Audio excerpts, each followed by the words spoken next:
আরণ্যক শাস্ত্র বলতে বোঝায় উপনিষদকে। উপনিষদ শব্দের অর্থ রহস্যময়। অরণ্য প্রকৃতির মধ্যে একরকমের ধ্যানমগ্ন আধ্যাত্মিক সৌন্দর্য আছে, যা গভীর রহস্যময়। উপনিষদের আর এক অর্থের মতনই তা অজ্ঞান থেকে জ্ঞানের দিকে নিয়ে যায়, আমিকে চেনায়, সত্যের নিকটে নিয়ে যায়। অরণ্যের এই ধ্যানমগ্নতা, এই একাগ্রতা, এই গভীর রহস্যময় আধ্যাত্মিক সৌন্দর্য বিভূতিভূষণ বন্দ্যোপাধ্যায় না থাকলে বোধহয় আমাদের অজানাই থেকে যেত। তার লেখা আরণ্যকে প্রকৃতির সেই ধ্যানমগ্ন রূপের পাশাপাশি কেমন যেন এক বিষণ্ণ শহুরে টানাপোড়েন একে এক অন্য মাত্রা দিয়েছে। যদিও এই টানাপোড়েন একান্তই আমার ব্যক্তিগত অনুভূতি। এই অনন্য রচনা বহুল পঠিত, তবু আমার এই ছোট্ট চ্যানেলটাতে এই লেখা পাঠ করার মতন লোভ সংবরণ করতে পারলাম না। ব্যক্তিগতভাবে বিভূতিভূষণ বন্দ্যোপাধ্যায় আমার ভীষণ প্রিয় একজন লেখক। তার লেখা চাঁদের পাহাড়, তার লেখা আরণ্যক আমি যে কতবার পড়েছি তার ঠিকানা নেই। প্রবাসী বাঙালিদের নিয়ে সবসময় কিছু তির্যক মন্তব্য, কিছু তীক্ষ্ণ কথা, কিছু ব্যঙ্গাত্মক কথা সবসময় অল্প বিস্তর কানে আসে। অথচ আজ কত বছর আগে এক গ্রাম্য পরিবেশে বসে চাঁদের পাহাড়ের আখরে একজন মানুষ লিখেছিলেন প্রবাসী হবার কারণ, তার অভ্যন্তরীণ বেদনা। সেখানেই তিনি অসাধারণ। আফ্রিকার গভীর জঙ্গলের সেই জ্যোৎস্নালোকিত রাত মনে পড়ে, যখন শঙ্কর সেই জ্যোৎস্নায় নিজের বাড়ির উঠোনকে অনুভব করেছিল। প্রকৃতির সঙ্গে সেই গভীর একাত্ম হয়ে তার সেই যে অনুভূতি শঙ্করকে এক ঝটকায় যেন সমস্ত প্রবাসীর হৃদয়ের সঙ্গে মিলিয়ে দেয়।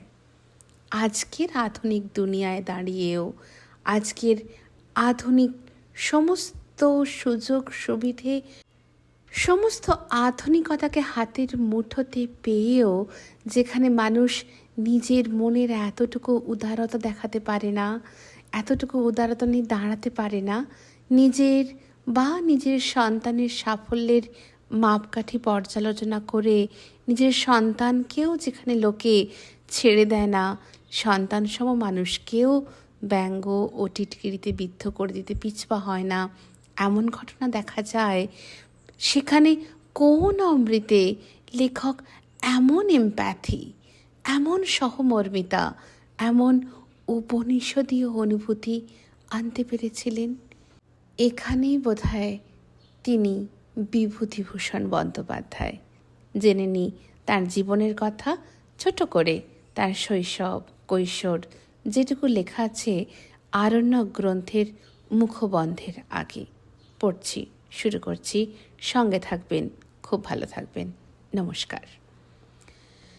কাঁচরাপাড়ার খুব কাছেই মুরাদিপুর গ্রামে মামাবাড়িতে 1894 খ্রিস্টাব্দের 12ই সেপ্টেম্বর বেলা 10:30টায় বিভূতিভূষণের জন্ম হয়। সেদিন বুধবার, বাংলা তারিখ 28শে ভাদ্র 1301 সন। পিতার নাম মহানন্দ বন্দ্যোপাধ্যায়, মায়ের নাম মৃণালিনী। মহানন্দ পণ্ডিত মানুষ ছিলেন। সংস্কৃত ভাষা ও সাহিত্যে অসামান্য দখল ছিল। পুরাণ ও শাস্ত্র আলোচনার জন্যেও তিনি সবার কাছে শ্রদ্ধা পেতেন। বিভূতিভূষণের ব্যক্তিগত বইয়ের সংগ্রহে এখনও তাঁর স্বহস্তে নাম লেখা কালিদাসের গ্রন্থাবলী, ভাগবত, মহাভারত ইত্যাদি বই রয়েছে। মহানন্দ কথকতাও করতেন। পৌরাণিক কাহিনী অবলম্বনে নিজে কথকতার পালা লিখে সেই পালা গেয়ে তিনি যশ অর্জন করেছেন। গানের গলা খুব দরাজ ও মিষ্টি ছিল। মহানন্দের স্বগ্রাম, যেখানে বিভূতিভূষণের শৈশব কেটেছে, সেই বনগ্রাম মহকুমার চালকই ব্যারাকপুর গ্রামে মহানন্দকে দেখেছেন এমন অতি বৃদ্ধ যে 2-1 আজও বেঁচে আছেন। তারা বলেন মহানন্দ যখন সন্ধেবেলায় বাড়ি ফিরতেন, বড় রাস্তা ছেড়ে সিকিমাইল দূরে গ্রামের পথে নামলেই তার উদাত্ত গলার গান শোনা যেত। এতই জোর ছিল গলায়। অজস্র গান লিখেছেন মহানন্দ, বেশিরভাগই পিলু, ভৈরবী বা দেশি রাগের সুর দেওয়া, একতাল বা আড়া চৌতলে বাঁধা। লিখেছেন ভুবন মোহিনী নামে নাটকও। তাঁর সাহিত্য চর্চাই বোধহয় শৈশবে বিভূতিভূষণকে অনুপ্রাণিত করেছিল। সাধারণত শিশুরা পিতাকে ঈশ্বরের মতন সর্বশক্তিমান বলে মনে করে। পিতার অনুকরণ করবার ইচ্ছাও শিশুর স্বাভাবিক। মহানন্দের সবকটি গুণই উত্তরাধিকারী সূত্রে বিভূতিভূষণ পেয়েছিলেন। গানও গাইতেন ভালোই, তবে সাহিত্যই তাঁর জীবনে বড় হয়ে উঠেছিল। পিতার প্রতিভার প্রতি শৈশবের এই মুগ্ধ ভাব তিনি যে কোনো দিনই হারাননি, তার প্রমাণ মহানন্দের প্রতি তার গভীর ভালোবাসা। মৃত্যুশয্যায় মহানন্দ বিভূতিভূষণের কাছে আঙুর খেতে চেয়েছিলেন, দেওয়া যায়নি। তখনকার দিনে পল্লীগ্রামে আঙুর পাওয়া যেত না এবং তা অত্যন্ত দামি ফল ছিল। এই কারণে বিভূতিভূষণ সারা জীবন আর কখনো আঙুর খাননি। নৈহাটির অপর পারে সাগঞ্জ কেওটার প্রসন্ন গুরু মহাশয়ের পাঠশালায় বিভূতিভূষণের প্রথম বিদ্যারম্ভ। পথের পাঁচালী উপন্যাসে, যেটি বহুলাংশে আত্মজীবনীমূলক, সেখানেও অপু প্রসন্ন গুরু মহাশয়ের পাঠশালায় পড়তে যেত। এখানকার পাঠ সাঙ্গ করে বিভূতিভূষণ বাবার সঙ্গে ব্যারাকপুর গ্রামে আসেন এবং 1908 খ্রিস্টাব্দে বনগ্রাম উচ্চ ইংরাজি বিদ্যালয়ে ভর্তি হন। ভর্তি হবার পয়সা ছিল না, দরিদ্রা মায়ের উপর গোট বন্ধক দিয়ে অর্থ সংগ্রহ করতে হয়। তবে পুত্র এর মর্যাদা সম্পূর্ণই রেখেছিলেন। এই ঘটনার পর সমস্ত ছাত্রজীবনটাই জলপানি পেয়ে পড়াশোনা করেছেন, আর কখনো চিন্তা করতে হয়নি। যৌবন, কলকাতা জাঙ্গিপাড়া, হরিনাভি, 1914 থেকে 1922। 1914 খ্রিস্টাব্দে ম্যাট্রিকুলেশন পাশ করেন বিভূতিভূষণ প্রথম বিভাগে। কলকাতায় এসে রিপন কলেজে, বর্তমান সুরেন্দ্রনাথ কলেজে ভর্তি হন। অধ্যাপক রামেন্দ্র সুন্দর ত্রিবেদী তখন সেখানকার অধ্যক্ষ। 1916-তে আইএ এবং 1918-তে ডিস্টিংশন সহ বিএ পাশ করেন। চতুর্থ বার্ষিক শ্রেণীতে পড়বার সময় বসিরহাট মহকুমার পানিতর গ্রামে শ্রীমতী গৌরীদেবীর সঙ্গে তাঁর বিবাহ হয়। শ্বশুর মশাই তাঁকে এমএ ও আইন পড়াতে আগ্রহ প্রকাশ করায় তিনি বিশ্ববিদ্যালয়ে ভর্তি হন, কিন্তু পাঠোদ্দশাতেই গৌরীদেবীর মৃত্যু ঘটে। এমতো অবস্থায় বিভূতিভূষণ ভগ্নোদ্যম হয়ে পড়া বন্ধ করেন। এমএ ক্লাসে তিনি সতীর্থ হিসেবে পেয়েছিলেন জাঙ্গিপাড়ার অভিজাত পরিবারের সন্তান বৃন্দাবন সিংহকে। বৃন্দাবন সিংহ তাকে জাঙ্গিপাড়া মাইনর স্কুলের শিক্ষকতার কাজ দিয়ে সেখানে নিয়ে যান। সেটা 1919 সাল। বিভূতিভূষণ 1920 সালে জাঙ্গিপাড়ার কাজে ইস্তফা দিয়ে কলকাতায় ফেরেন। সারাদিন নতুন চাকরির সন্ধানে ঘোরেন। বিকেলে আচার্য প্রফুল্লচন্দ্র রায়ের কাছে যান। আচার্য প্রফুল্লচন্দ্র বিভূতিভূষণকে পুত্রবৎ স্নেহ করতেন। লর্ড রবার্টসের মূর্তির নিচে রোজ বিকেলে একটি আসর হতো। আসতেন প্রফুল্লচন্দ্র, বিখ্যাত পদার্থবিজ্ঞানী সিভি রামন, প্রেসিডেন্সি কলেজের অধ্যাপক চারুচন্দ্র ভট্টাচার্য ইত্যাদি দিকপালেরা। এই সভাতেই আচার্য প্রফুল্লচন্দ্র অধ্যাপক চারুচন্দ্র ভট্টাচার্যকে বিভূতিভূষণের একটি চাকরি করে দেবার জন্য বলেন এবং চারুবাবুর চেষ্টায় হরিনাভি গ্রামে শিবনাথ শাস্ত্রীর মাতুল দ্বারকানাথ বিদ্যাভূষণ প্রতিষ্ঠিত বিদ্যালয়ে শিক্ষকতার কাজ পেয়ে যান বিভূতিভূষণ। হরিনাভিতে বিভূতিভূষণ যখন শিক্ষক, সেই সময় মাতা মৃণালিনীর মৃত্যু হয়। 1922 সালের জুলাই মাসে বিভূতিভূষণ কর্মত্যাগ করে আবার কলকাতায় ফিরে আসেন। বীজ থেকে বৃক্ষ, 1923 থেকে 1941। এরপরে বছর দেড়েক বিখ্যাত ব্যবসায়ী কেশরামজির অধীনে কাজ করেন। এই কাজে সমগ্র পূর্ববঙ্গ ও ব্রহ্মদেশ সীমান্ত তাকে ভ্রমণ করতে হয়। 1923 খ্রিস্টাব্দে অমৃতবাজার পত্রিকায় প্রাইভেট সেক্রেটারি চাই, এই মর্মে একটি বিজ্ঞাপন দেখে বিভূতিভূষণ দরখাস্ত করেন। বিজ্ঞাপনদাতা ছিলেন পাথুরিঘাটার অক্ষয় ঘোষ। এই সময় প্রবাসী পত্রে বিভূতিভূষণের বেশ কয়েকটি গল্প প্রকাশিত হয়েছে এবং দরখাস্তে সে কথা উল্লেখ করে দেওয়ায় অন্য অনেক আইনজীবী প্রার্থী থাকা সত্ত্বেও বিভূতিভূষণই চাকরিটি পান। সততা ও ঐকান্তিকতা দিয়ে বিভূতিভূষণ নিয়োগকর্তার মন জয় করেছিলেন, যার ফলে 1924 সালে অক্ষয় ঘোষ তাঁকে ভাগলপুরে পাথরিয়া ঘাটার বিস্তৃত জমিদারি এস্টেটে অ্যাসিস্ট্যান্ট ম্যানেজার করে পাঠান। 24শে জানুয়ারি বিভূতিভূষণ ভাগলপুর রওনা হন। 1930 সাল পর্যন্ত একটানা ভাগলপুরের জমিদারিতে কাজ করেন। লেখক হয়ে ওঠার জন্য প্রস্তুতি পর্বে যে একাকিত্ব, প্রকৃতির সান্নিধ্য ও আত্মমগ্নতার নিতান্ত প্রয়োজন, এখানে কর্মরত অবস্থায় বিভূতিভূষণ তা পেয়েছিলেন। পথের পাঁচালী একটু একটু করে এই প্রবাসেই করে ওঠে এবং পরবর্তী আরও কয়েকটি উপন্যাসের প্রেরণা তার ভাগলপুর প্রবাস। এ সময় কাজের খাতিরে তাকে বিস্তৃত অরণ্য প্রদেশে ও নির্জন রিক্ত ভূমিশ্রীর মধ্যে কাটাতে হয়। অনেক অদ্ভুত চরিত্রের সংস্পর্শে আসেন। প্রকৃতির কোলে দীর্ঘকাল নির্জন বাসের জন্য গভীর উপলব্ধির মুখোমুখি হন। প্রকৃতপক্ষে এই হচ্ছে আরণ্যকের পটভূমি। ইসমাইলপুর, লবটুলিয়া, নাড়াবৈহার ইত্যাদি স্থান ও সেখানকার দেহাতি মানুষ, স্থানিক সৌন্দর্য, এরাই আরণ্যকে বিধৃত। 1930 সালে ভাগলপুর থেকে ফিরে অক্ষয়বাবুর অধীনেই কলকাতার খেলাত ঘোষ ইনস্টিটিউশনের শিক্ষকতার কাজ নেন। ক্ল্যারিস সাহেব তখন সেখানে প্রধান শিক্ষক। এরই আদলে গড়ে উঠেছে অনুবর্তন উপন্যাসের ক্লার্কওয়েল সাহেবের চরিত্র। এখানে কাজ করা সত্ত্বেও 1932 সাল পর্যন্ত মাঝে মাঝে বিভিন্ন কাজে ভাগলপুরের জমিদারিতে যেতে হয়েছে। এর মধ্যে অনর্গল লিখেছেন, খ্যাতি পেয়েছেন এবং আরও লিখেছেন। 1940 সালের ডিসেম্বর মাসে বিভূতিভূষণ রমা দেবীকে বিবাহ করেন। বিবাহ হয় বনগ্রাম শহরে রমা দেবীর পিতার চাকুরি স্থলে।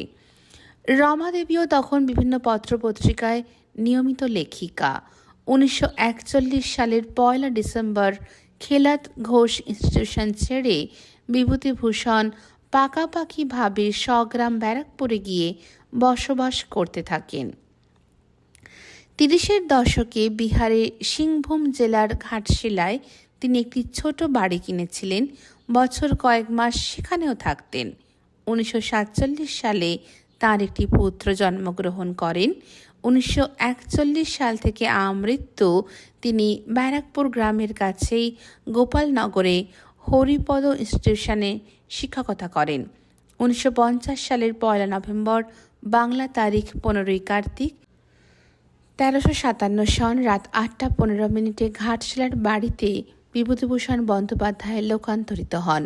এই একই দিনে ইংল্যান্ডে মারা যান George Bernard Shaw. Bibhutibhushan Ichhamati উপন্যাসের জন্য 1950 সালে রবীন্দ্র পুরস্কার পান।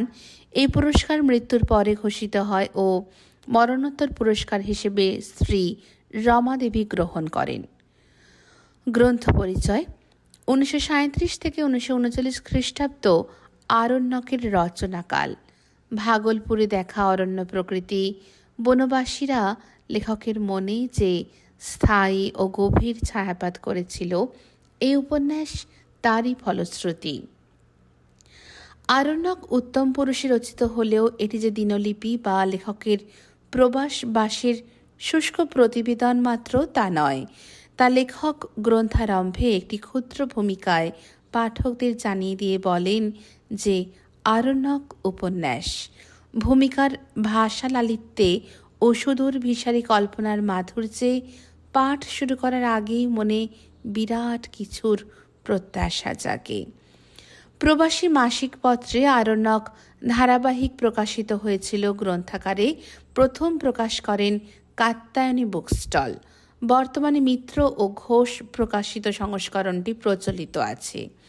বিষয়বস্তুর দিক থেকে বিচার করতে গেলে আরণ্যক রীতিমতন স্বকীয়তার দাবি করতে পারে। উপন্যাস মহাকালের মধ্যে দিয়ে চলমান মানব সভ্যতা ও সমাজের নানা ভাঙা গড়া উত্থান পতনের প্রতিচ্ছবি, যা প্রধানত চরিত্র নির্ভর। সমসময় সমাজ এবং বৃহত্তর দৃষ্টিতে সমগ্র পৃথিবী ও পারিপার্শ্বিক লেখকের কাছে কী রূপে ধরা দিয়েছিল, লেখক সেটিকেই একটি মূল কাহিনী ও কয়েকটি চরিত্রের মাধ্যমে ফুটিয়ে তোলেন। আরণ্যকে এ ধরনের ঠাস বুনট কাহিনী অনুপস্থিত। যে কাহিনী রয়েছে তাতেও সুসংবদ্ধ ধারাবাহিকতা ও ক্রমে গল্প জমে ওঠে শ্বাসরোধী উৎকণ্ঠার পর্যায়ে নিয়ে যাবার দিকটিকে বিভূতিভূষণ প্রাধান্য দেননি। তাই এই উপন্যাস একান্তই লেখকের মনোজগতের ইতিহাস, ব্যক্তিগত দর্পণে প্রতিফলিত প্রিয় বস্তুর ছবি। ভাগলপুরের আজমাবাদ, লবটলিয়া, ইসমাইলপুর, মোহনপুরা রিজার্ভ ফরেস্টের প্রান্তসীমা এই বিস্তৃত অঞ্চলে পরিব্যাপ্ত অরণ্যই আরণ্যকের পটভূমি। অন্য যে কোনো উপন্যাস থেকে আরণ্যক কেন পৃথক, তার কারণও এখানে নিহিত। প্রকৃতি সাধারণত কাহিনীর পটভূমি হিসেবেই ব্যবহৃত হয়, এখানেও সেইভাবেই শুরু। কিন্তু কখন যে লেখনের আশ্চর্য জাদুস্পর্শে পটভূমি স্বয়ং একটি প্রধান চরিত্রে পরিণত হয়েছে, পড়তে পড়তে তা বোঝা যায় না। হঠাৎ একসময় উপলব্ধি ঘটে, সচমকে পাঠক আবিষ্কার করেন পটভূমি নিজেই মঞ্চে নেমে এসেছে। আরণ্যকের কাহিনী সরল ও জটিলতা বর্জিত। নায়ক সত্যচরণ ভাগলপুরের কোনো জমিদারি এস্টেটে চাকরি পেয়ে ম্যানেজার হিসেবে সেখানে গিয়েছে। প্রাথমিকভাবে তার নাগরিক মন এই নির্জন অরণ্য প্রবাসের বিরুদ্ধে বিদ্রোহ করলেও একটু একটু করে প্রকৃতি তার সম্মোহনকারী প্রভাব বিস্তার করেছে সত্যচরণের ওপরে। ক্রমে তার আর অরণ্যের থেকে সামান্য বিচ্ছেদ সহ্য হয় না। সত্যচরণ এবং তার মনোধর্মের উপযুক্ত সৌন্দর্য পূজারী সঙ্গী যুগল প্রসাদ মিলে বন্য প্রকৃতিকে সজ্জিত করেছে নানা দুষ্প্রাপ্য লতা ও বৃক্ষরোপণ করে। কিন্তু সত্যচরণ জমিদারির ম্যানেজার নিজের ইচ্ছার বিরুদ্ধেই তাকে প্রকৃতি দেবীর স্বহস্তে গঠিত এই উদ্যান টুকরো টুকরো করে প্রজা বিলি করে দিতে হচ্ছে। তাদের কুঠারের ফলায় ধ্বংস হয়ে যাচ্ছে প্রাচীন মহিরুহ নিভৃত লতাবিতান। এর জন্য গভীর অনুতাপ ও শোকের মধ্যে দিয়ে উপন্যাসের সমাপ্তি। বিশ্ব সাহিত্যে আরণ্যকের সঙ্গে তুলনা করবার মতো এ গ্রন্থ একটিও নেই। বিখ্যাত লেখক সমালোচক উইলিয়াম হেনরি হাডসনের গ্রিন ম্যানসনস, হেনরি ডেভিড থোরোর ওয়ালডেন বা ক্লুড হামসনের প্যান, এই বইগুলির নাম আরণ্যকের প্রসঙ্গে কখনো কখনো উচ্চারিত হয় বটে, কিন্তু বিষয়বস্তুর ব্যবহারের দিক দিয়ে বিভূতিভূষণ সম্পূর্ণ ভিন্ন পথের যাত্রী। ওয়ালডেন থোরোর স্বয়ংনির্ভরতার একটি নিরীক্ষার ইতিহাস। অবশ্য তিনিও প্রকৃতির অঙ্গীভূত হয়ে গিয়েছিলেন এবং কথিত আছে বাসায় বসে ডিমে তা দিচ্ছে এমন পাখির বুকের তলা থেকে ডিম বের করে দেখে আবার সেটি যথাস্থানে রেখে দিয়ে গাছ থেকে নেমে আসতে পারতেন থোরো। পাখিটি বিচলিত হতো না। মানুষ সম্পূর্ণ একা অরণ্যে বাস করতে পারে কি না তা প্রমাণ করবার জন্য উনি 2 বছর ওয়ালডেন অরণ্যে কাটিয়েছিলেন। এর সঙ্গে আরণ্যকের তুলনা চলে না, কারণ ওয়ালডেন জার্নাল এবং আমরা আগেই জেনেছি আরণ্যক উপন্যাস। নরওয়েজিয়ান লেখক ক্লুড হামসনের প্যানের নায়ক প্রকৃতির ভিতর বাস করেছে, অরণ্য থেকে অরণ্যান্তরে ভ্রমণ করেছে, কিন্তু কোন এক দুর্লঙ্ঘ বাধাবশত সে কিছুতেই প্রকৃতির সঙ্গে একাত্ম হতে পারেনি। সত্যচরণের ধ্যানমগ্নতা তার চরিত্রে নেই। তাছাড়া প্যানের পটভূমিতে যে অরণ্য, তা শীতপ্রধান দেশের অরণ্য। সে অরণ্য যেন কিছু নিস্তেজ, কিছু নিষ্প্রাণ। আরণ্যকে বর্ণিত উষ্ণমণ্ডলীয় দেশের সতেজ ও প্রাণবন্ত অরণ্যের কাছে তার রূপ নিতান্ত একরঙা ও ম্লান। মানুষ ও প্রকৃতির এমন নিবিড় সম্পর্কের আখ্যান আমরা পাই একমাত্র মহাকবি কালিদাসের অভিজ্ঞানের শকুন্তলমে।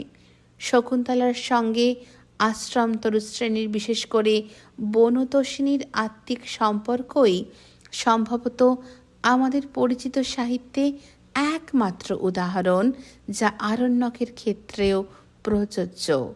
আরণ্যকের চরিত্রেরা সরল ও মাটির কাছাকাছি বেড়ে ওঠা মানুষ। ভাত খেতে পাওয়ার আশায় তারা বহু পথ হেঁটে পাড়ি দিয়ে ম্যানেজার বাবুর কাছারির প্রাঙ্গণে এসে বসে থাকে। রুদ্র ও বাম প্রকৃতির সঙ্গে কঠিন সংগ্রাম করে উৎপন্ন করে দুমুঠো চীনা ঘাসের দানা কিংবা দুমুঠো মকাই। এদের মধ্যে রয়েছে রাজু পাঁড়ের মতন বিচিত্র মানুষ, যে একাধারে কৃষক, দার্শনিক, কবি ও চিকিৎসক, যে জমিনীয় ভাবুক প্রকৃতির জন্য চাষ করে উঠতে পারে না। রয়েছে ধাওতাল সাহু, যে লক্ষ্যপতি হয়েও ময়লা চাদরের প্রান্তে ছাতু মেখে খায়। বিভূতিভূষণের রচনায় উগ্র প্রকৃতির মানুষ বড় একটা দেখা যায় না। আরণ্যকে রাসবিহারী সিং এবং নন্দলাল ওঝা এ দুটি খলচরিত্র। নাট্য কৌতূহল গড়ে তোলবার দিক দিয়ে এই দুটি চরিত্রের মধ্যে অনেক সম্ভাবনা নিহিত ছিল, কিন্তু এই উপন্যাসে খল চরিত্রেরা প্রাধান্য পায়নি। মঞ্চি, ভানুমতি ইত্যাদি নারী চরিত্রেরাও তাদের বন্য সারল্য অথচ চিরন্তন নারী হৃদয়ের পরিচয় নিয়ে উজ্জ্বল। যুগল প্রসাদ, মটুকনাথ পাঁড়ে এরা কিছুটা টাইপ চরিত্র, বাস্তব বুদ্ধিহীন, আপন আদর্শ বা ভাবে বিভোর। প্রত্যেকটি চরিত্রের প্রতি বিভূতিভূষণের সহৃদয় সহানুভূতি তাদের বাংলা সাহিত্যে চিরস্থায়ী করেছে। কথক সত্যচরণ প্যাসিভ, কিয়ৎ পরিমাণে নিষ্ক্রিয়, আপাত দৃষ্টিতে সেই নায়ক, অথচ যা ঘটছে তা যে ঠিক তাকে ঘিরেই ঘটছে এমন নয়। সে দর্শক ও প্রতিবেদক মাত্র। জীবনের নিবিড় রস ঘনতায় আচ্ছন্ন থেকে সে বর্ণনা করেছে প্রকৃতির সৌন্দর্যের। নায়ক হিসেবে প্লটের সঙ্গে তার সক্রিয় সহযোগিতা নেই। আরণ্যক উপন্যাসে কোথাও চমক সৃষ্টির প্রয়াস নেই। ভাষার ওপর লেখকের নিজের দখল প্রদর্শনের প্রচেষ্টা নেই। একটি ধীর লয়ে বয়ে যাওয়া কাহিনী একটি শান্ত বাঁশির সুরের মতন পটভূমিকে অবলম্বন করে ক্রমশ পাঠককে উত্তীর্ণ করে দিয়েছে সৌন্দর্যোপলব্ধির অমরাবতীতে। এই ছিল আরণ্যকের লেখক পরিচিতি ও গ্রন্থ পরিচিতি। এর পরের পর্বে আমরা আরও কিছু গ্রন্থ পরিচিতি ও আরণ্যক উপন্যাস সম্পর্কে আরও কিছু ভীষণ সুন্দর লেখনীর মাধ্যম দিয়ে প্রবেশ করব মূল গ্রন্থে। আজ এই পর্যন্তই রইল। সঙ্গে থাকবেন, ভালো থাকবেন। নমস্কার।